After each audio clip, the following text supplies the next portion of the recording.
Two-stroke versus four-stroke. There have been plenty of arguments and discussions over the years. The more narrow-minded riders will claim one is way better, but of course, any experienced, sensible rider knows it just depends on what sort of riding you do. A few months ago, we had a chance to ride the Sherco 300 SEF. It was already a quite powerful four-stroke, but in 2024 it had a pile of mods to get even more power across the rev range.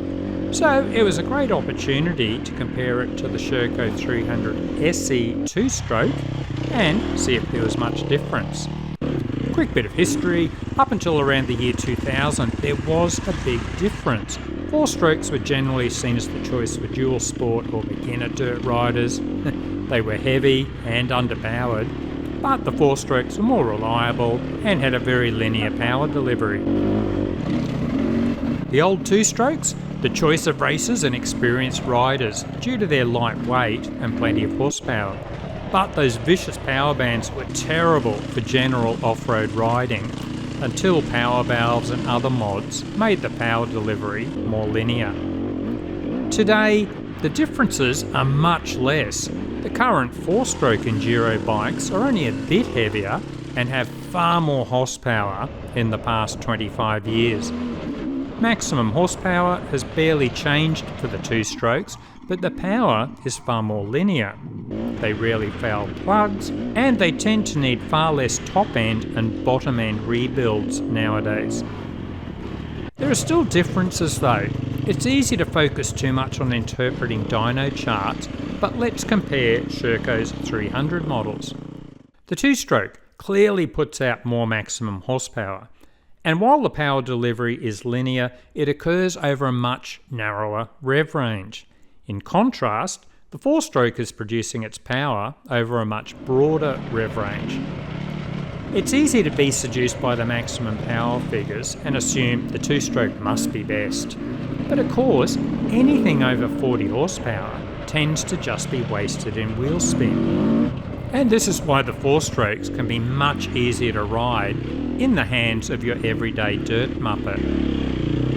Grunt, the two-stroke is a clear winner at low revs, and of course this is why the two-stroke 300s are the choice for hard enduro. But that fast response at low revs can actually cause problems for less experienced riders.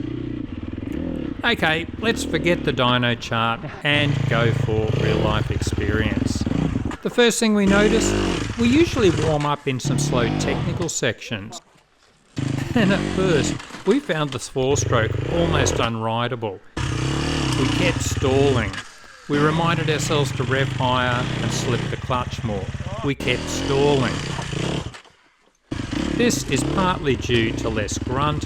It's also because four-strokes only fire half as often, so they are much more likely to stall. We did slowly adapt, but generally four-strokes are not a lot of fun in hard terrain, unless you are a wizard when it comes to clutch slipping. Of course, as always, it's 80% the rider, only 20% the bike. We regularly see riders in hard enduro events on four-strokes, and quite a few riders manage to wrestle them through snotty terrain without stalling. It certainly makes you learn how to use that clutch well.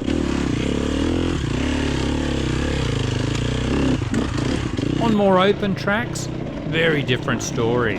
That broad range of power feels more user-friendly, and there were less gear changes needed to stay within the effective rev range. We could not notice any lack of power, as 40 horsepower is more than enough to fly through the forest.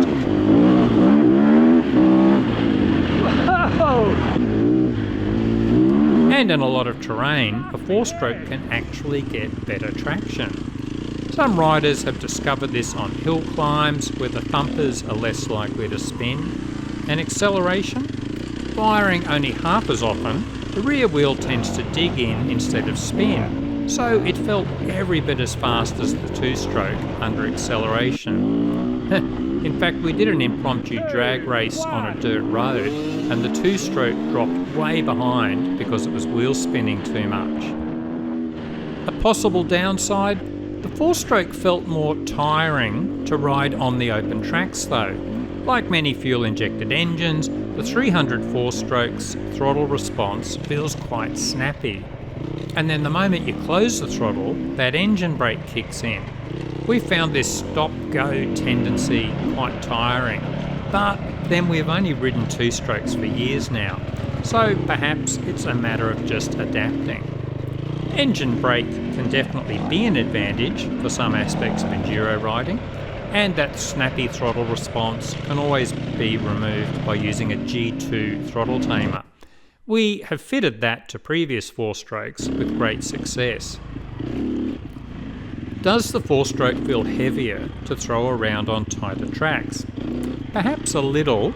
The four-stroke engines are relatively top-heavy due to those complex top ends, but it was very hard to pick much difference, at least with the 300. We have ridden these tracks on 450 and 500 four-strokes and certainly noticed the weight difference then.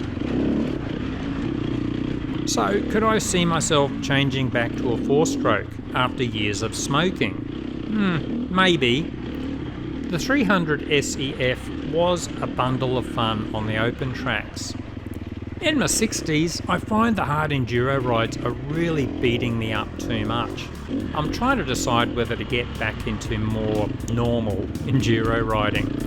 If so, a little four-stroke could be tempting. But I would definitely have to know the hard enduro stuff was over. The little thumper was really hard work in that gnarly terrain. See our full review of the Sherco 300 SEF? What has been your experience with two-strokes and four-strokes? Any preferences? Have you recently made the change? I'm keen to hear your stories.